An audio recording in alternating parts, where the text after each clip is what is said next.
The relentless rhythm of existence dictates a single, unavoidable truth. Death awaits us all.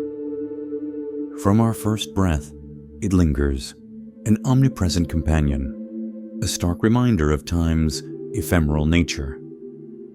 As Romans 5:12 poignantly states, death entered the world through sin, forever etching itself into the human saga. We are all acutely aware of its inevitable arrival. But what if I unveiled a secret, a truth that defies this universal decree? What if I told you about 3 extraordinary men who never succumbed to the grasp of death? Individuals who transcended the very laws that bind us. Who are these chosen souls? What inherent quality set them apart, sparing them from the fate that awaits us all? How did they circumvent the inescapable? Imagine, if you will, 3 men ascending to heaven in spectacular fashion, untouched by sickness, untouched by age, untouched by the cold embrace of the grave. What hidden truth lies behind their unique destiny? Prepare yourself as we delve into their captivating stories, unearthing concealed truths that may shatter your preconceived notions about life, death, and the realms beyond. And if your curiosity is piqued, if the embers of intrigue are burning within you, inscribe Semi Zanarana 7 in the comments as a testament to your quest for knowledge. Are you prepared to unravel the enigma of these 3 men who eluded death's clutches? Stay with us, for the revelations that await will challenge the very foundations of your understanding of mortality and destiny. These 3 men from the Bible who never died. Who are they? Number 1. Long before the devastating flood engulfed the earth, before Noah embarked on his epic ark-building endeavor, there lived a man whose very existence defied the natural order of mortality. His name was Enoch, a figure who, according to sacred scripture, never tasted death. He wasn't a descendant of Cain, burdened by the mark of fratricide, nor did he spring from Abel, the innocent victim of jealousy's cruel hand. Instead, Enoch emerged from Seth, the 3rd son of Adam and Eve. Through Seth's lineage, a sacred flame was preserved, a lineage that would birth men of extraordinary purpose, including Noah, the architect of salvation's vessel. But preceding Noah was Enoch, the man who vanished from earthly existence, leaving generations to ponder the secret of his exceptional destiny. Imagine dwelling in a world so steeped in moral decay, so utterly consumed by wickedness, that every thought of humanity was tainted by corruption. It was within this abyss of depravity that Enoch stood resolute, not as a mighty warrior, not as a regal king, but as a beacon of righteousness amidst an overwhelming darkness. The scriptures declare, Enoch walked faithfully with God, then he was no more, because God took him away. Genesis 5-24. But what manner of communion with the divine could possess such power, such intimacy, that it would grant exemption from the very sting of death? Enoch was the 7th generation descended from Adam, a sacred number echoing the divine perfection. Through the line of Seth, he inherited a legacy of spiritual resilience. In a world that had forgotten its creator, he was more than just a descendant. He was also the father of Methuselah, the biblical figure famed for his unparalleled longevity, reaching the age of 969. Yet, even Methuselah, with all his accumulated years, would eventually succumb to death. Only Enoch would be spared. Do you perceive the inherent paradox? In an era where men lived for centuries, yet ultimately faced mortality, Enoch lived a comparatively shorter life, but never experienced death's touch. Could it be that the duration of one's life is less significant than the depth of one's spiritual journey with God? Envision yourself in that era. How would you respond if every soul around you was drowning in corruption, yet a divine voice whispered, beckoning you to walk a different path, to live apart from the prevailing darkness? Would you heed that celestial call, or would you succumb to the deafening roar of conformity? The world Enoch inhabited was rapidly descending into chaos. Sin multiplied like a virulent plague, violence escalated unchecked, and men chased after idols crafted in their own distorted image. But Enoch, the enigma, chose not to be swept away by the torrent of depravity. He chose intimacy with God over the fleeting allure of worldly approval. He chose unwavering obedience over the comfortable embrace of conformity. Could this be the very reason God chose him in return? Even in our modern era, Enoch's narrative stands as a portal into a realm that few dare to contemplate. A life lived so close to heaven that the earth could no longer contain him. But what unfolded next? And who were the other two individuals who shared in this extraordinary mystery of escaping death's embrace? Stay tuned. What you are about to discover will fundamentally alter your understanding of time, death, and eternity. Enoch was fundamentally different from his contemporaries. While they succumbed to the seductive allure of wickedness, trading purity for fleeting pleasures and holiness for rebellious defiance, Enoch quietly embarked on a path that few dared to tread. In an age where sin was celebrated and righteousness scorned, Enoch made a radical choice. He walked with God. But this wasn't a casual stroll. It was a transformative odyssey, one that demanded unwavering surrender, steadfast consistency, and a profound spiritual yearning that few ever possess. Have you ever pondered what it would feel like to be the solitary seeker of God's face in your entire generation, to hear his voice with crystalline clarity while others remained deaf to his call? Would you possess the fortitude to stand alone, not momentarily, but for the entirety of your earthly existence? The world encircling Enoch was in a state of profound decay, rotting from the inside out. Corruption wasn't merely an external force. It resided in the very hearts of men. Violence, idolatry, and insatiable greed weren't occasional transgressions. They were the defining characteristics of the culture. And yet, Enoch's soul yearned for something more, something beyond the ephemeral pleasures of a world spiraling into moral oblivion. Instead of surrendering to the current of depravity, he turned his gaze towards heaven. He dared to align his life with the will of the Creator, choosing sacredness over mere survival. His life became a living testament against everything the world had become. Genesis 5:22-24 records something profoundly rare. Enoch walked with God, then he was no more, because God took him. These few words encapsulate a depth of mystery and intimacy that challenges the modern soul. Enoch's walk wasn't solely about outward obedience to divine commands.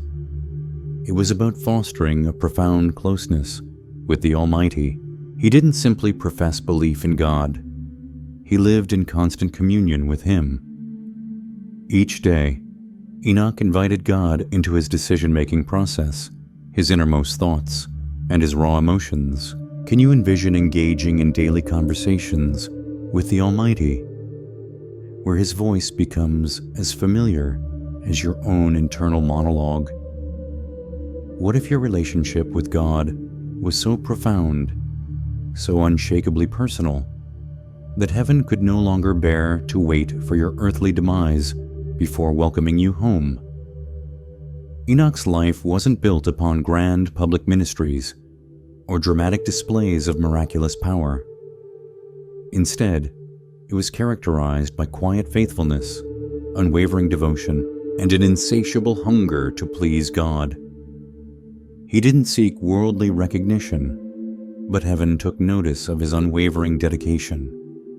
He didn't implore for special favors, but God's divine presence rested upon him. In a time when the hearts of men grew cold and callous, Enoch's heart burned with a divine fire, and that fire rendered him untouchable by the icy grip of death. If you had lived in his time, surrounded by individuals who twisted right into wrong and wrong into right, would you have possessed the strength to endure? Would your daily walk reflect the celestial rhythm of heaven or the chaotic dissonance of the world? Enoch's unwavering decision to prioritize God above all else wasn't a fleeting moment of piety. It was a lifelong commitment, a daily act of surrender, a sacred and unwavering rhythm. And through this unwavering devotion, his name was indelibly etched into the annals of eternity, not merely as a man who lived, but as a man who never died.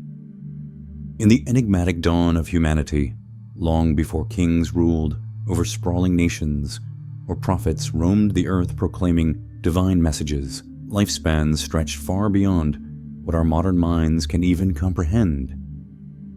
Men lived not for mere decades, but for entire centuries. It was a time when the very pulse of creation still resonated with echoes of Eden, and the veil separating the earthly realm from the heavenly seemed remarkably thin. Back then, prior to God's declaration in Genesis 6-3, limiting the days of man to 120 years, human beings frequently surpassed the ages of 800 or even 900 years. And yet, amidst all these ancient lives, one individual stood out, not for the sheer length of his existence, but for the manner in which he walked the earth. Enoch's story didn't commence with extraordinary displays of glory or miraculous feats. At the age of 65, like many others of his time, he became a father to Methuselah, who would later become the longest living man in all of Scripture. But something profound shifted within Enoch after that pivotal moment of fatherhood. It was as if the responsibility of fatherhood awakened a deeper spiritual consciousness within his soul. From that point onward, his journey with God became more intimate, more intense, and profoundly transformative. For the ensuing 300 years, he cultivated a relationship with the divine that transcended the boundaries of ordinary faith.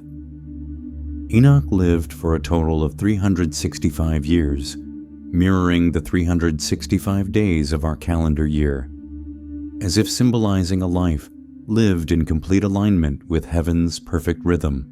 But what does it truly mean to live in such profound harmony with God that even death is powerless to touch you? Can you imagine being so intimately connected to the Creator that your very presence on earth becomes too sacred to be contained within its mortal boundaries? Enoch's walk wasn't defined by adherence to rigid rituals or religious dogmas.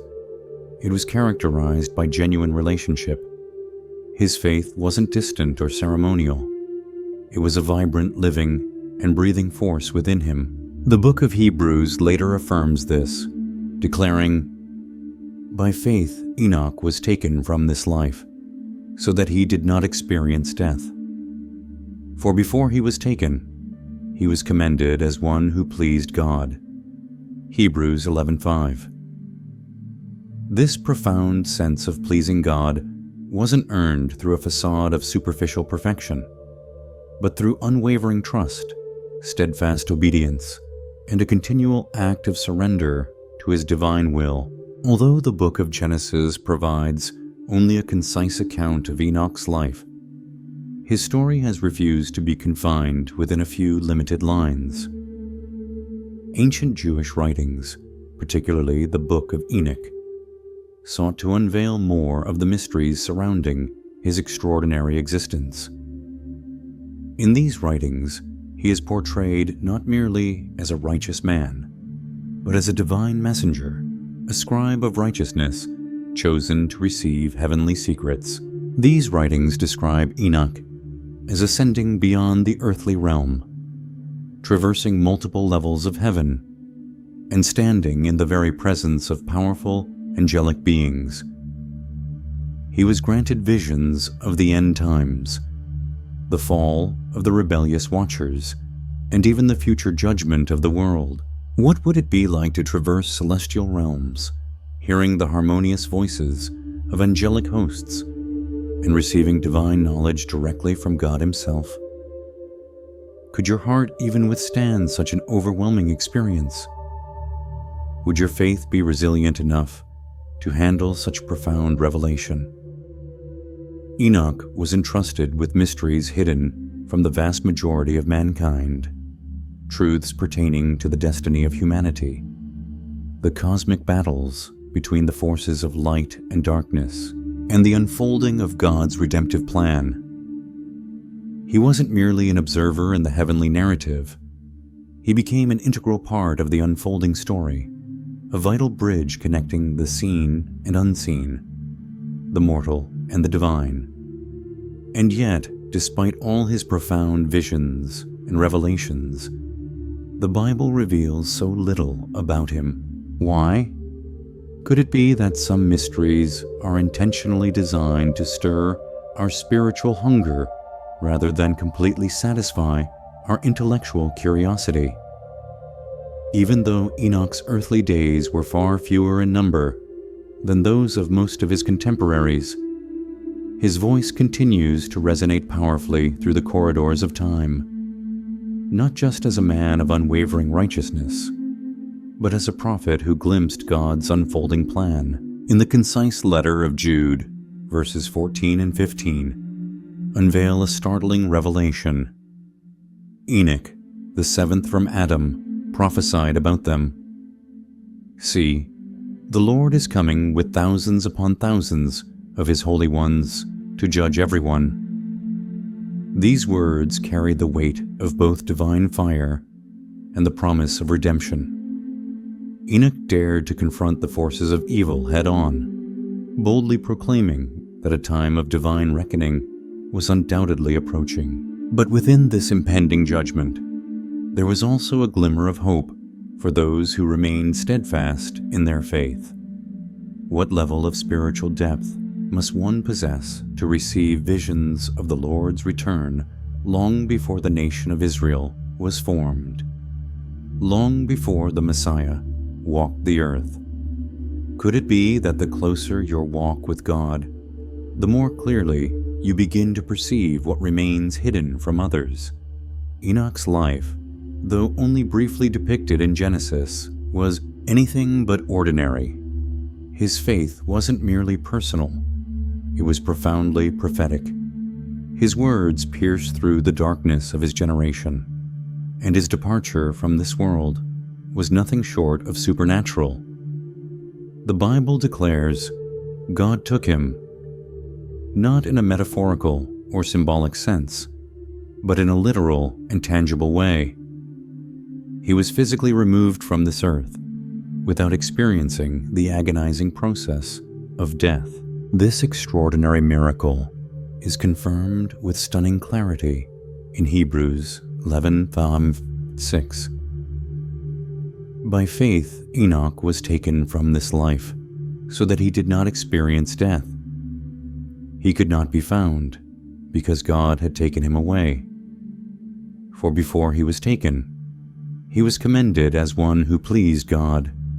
And without faith, it is impossible to please God, because anyone who comes to Him must believe that He exists and that He rewards those who earnestly seek Him. Can you truly grasp the profound weight of those words? What would it signify for your own life if heaven itself were to declare that you pleased God? This wasn't merely about escaping the clutches of death. It was about receiving divine affirmation.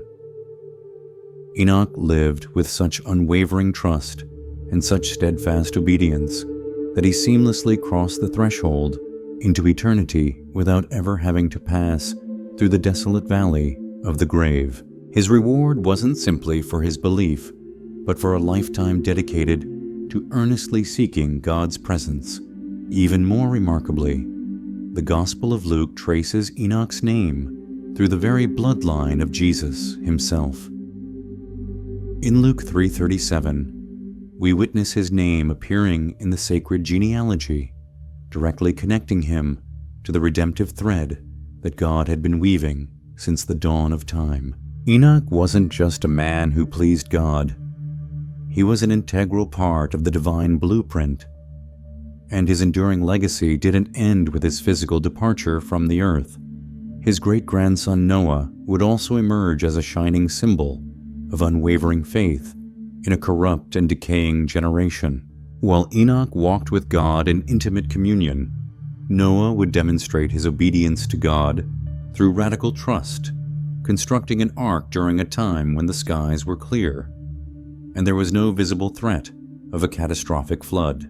Could it be that Enoch's intimate walk with God prepared the fertile soil for Noah's extraordinary obedience?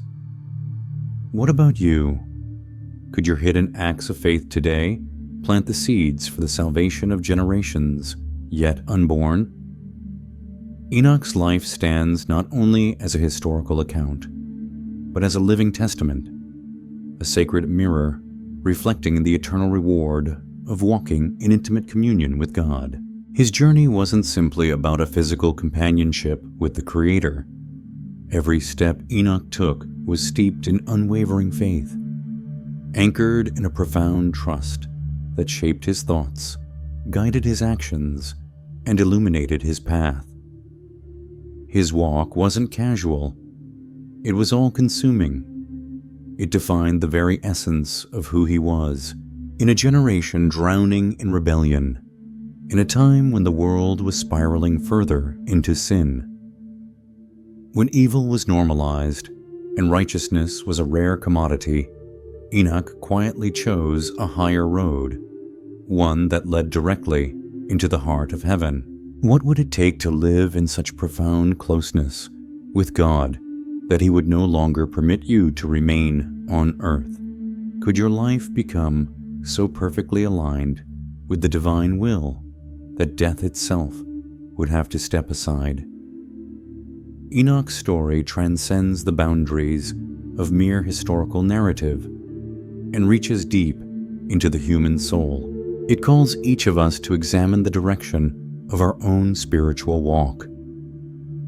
Are we simply believing in God from a distance, or are we walking with Him step by step, day by day, in a faith that transforms every facet of our being? His life speaks to a deeper possibility, a life that not only resists the seductive pull of sin, but radiates a kind of transformative holiness that captures the attention of heaven itself. Imagine, just for a fleeting moment, what it must have been like to be Enoch, to awaken each morning not with a sense of dread, but with a sacred rhythm resonating within your heart, a divine whisper guiding your every decision, to dwell in a world consumed by chaos, yet be filled with an unshakable sense of inner peace, to experience God's presence not as an occasional visitation, but as a constant companion, and then, one day, to realize that the boundary separating heaven and earth had vanished, and you were being gently lifted into the realm of eternity. That is the extraordinary miracle at the very heart of Enoch's story. He did not taste the bitterness of death. He did not suffer the pains of mortality or succumb to the process of decay. He was taken alive into the glorious presence of God.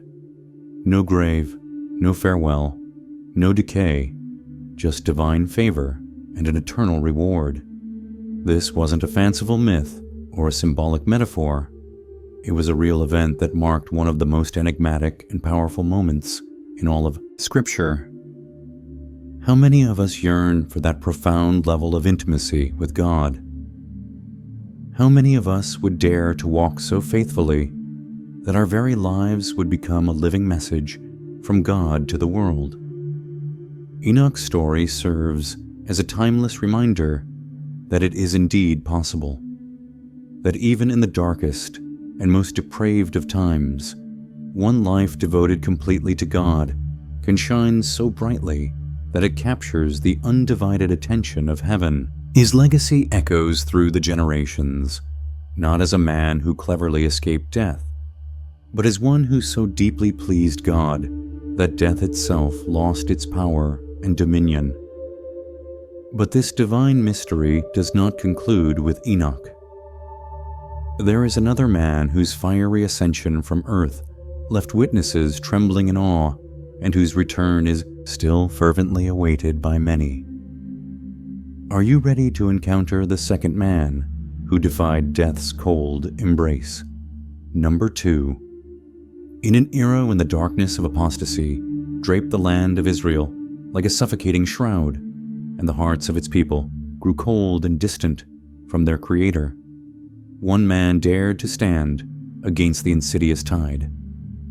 His name was Elijah, a prophet set apart by God, burning with unwavering holy conviction. In a time of spiritual and moral collapse, Israel was not merely distracted by fleeting temptations.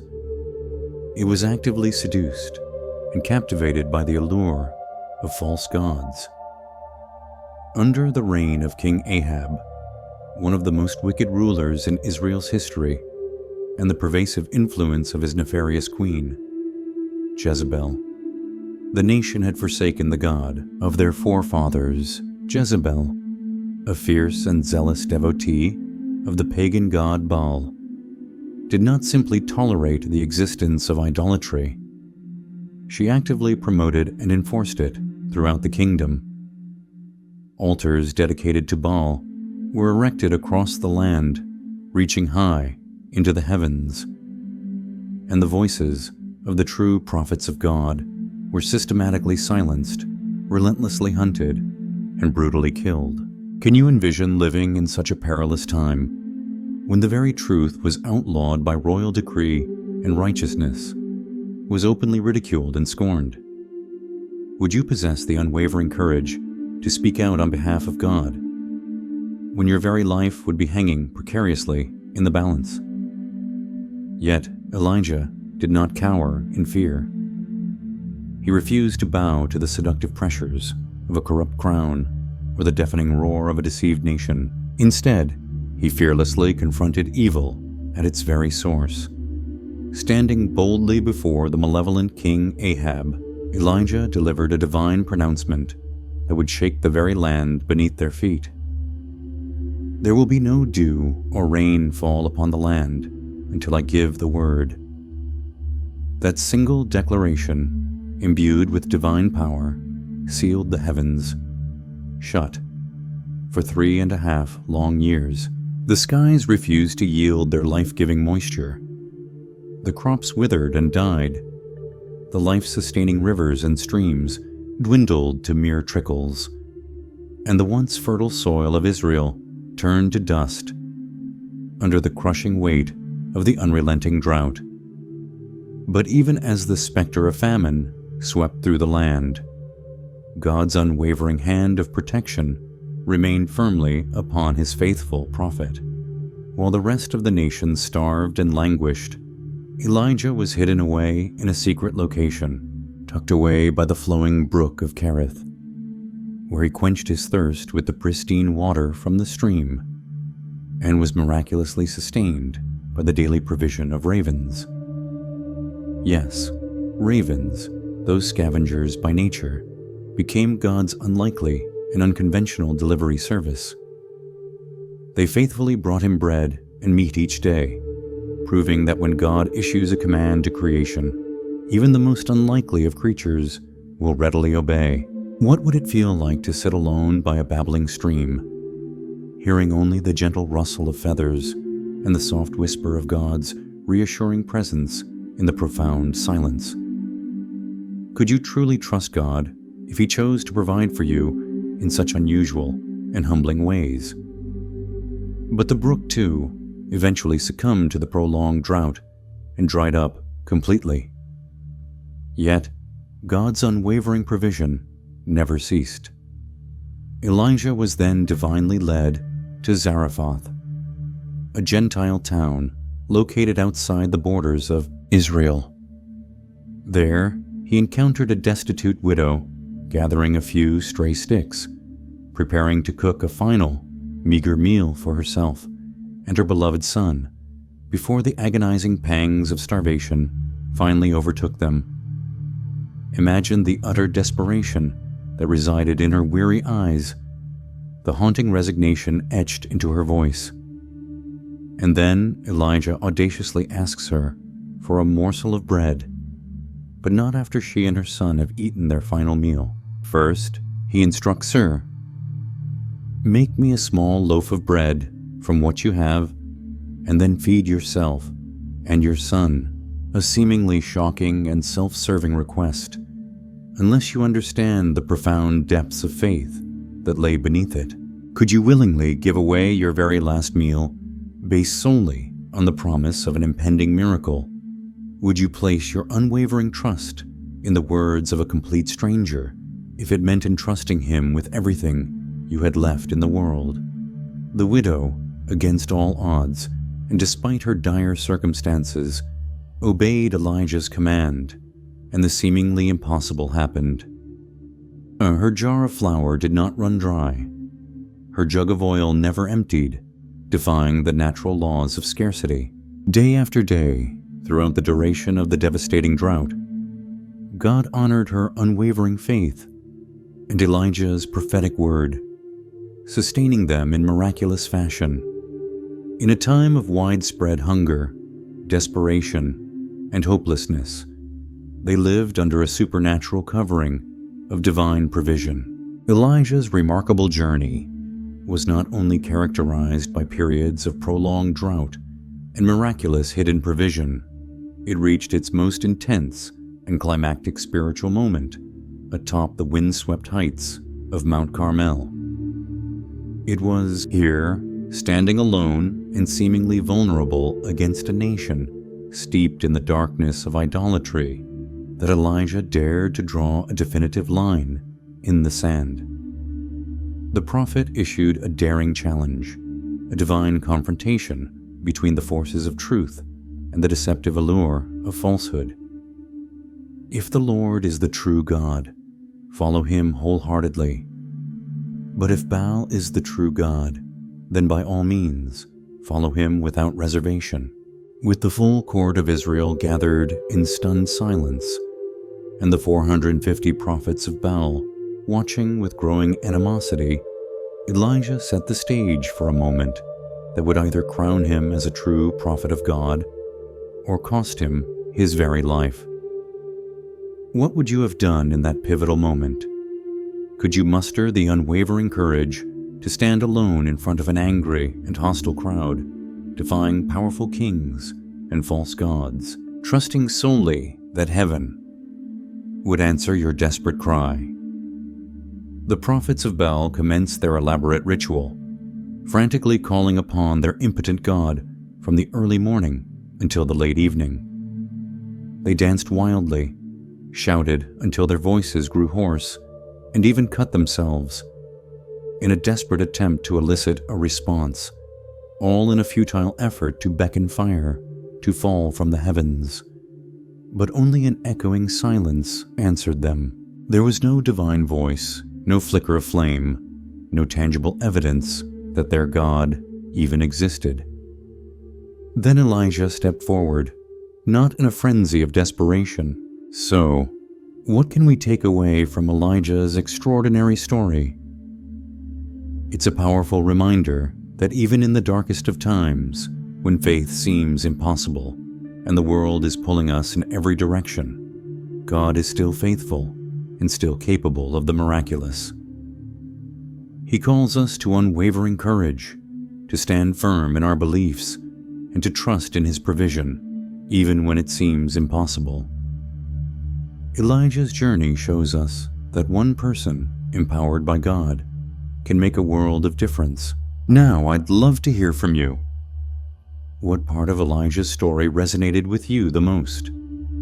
Do you have any questions about his journey, or about what it means to stand firm in your faith? Leave a comment below. Let's start a conversation. And if you enjoyed this deep dive into Elijah's life and want to explore more fascinating stories of faith, make sure to subscribe. That way you won't miss any of our future videos as we continue to unravel the mysteries of the Bible and uncover the incredible lessons it holds. Thanks for watching.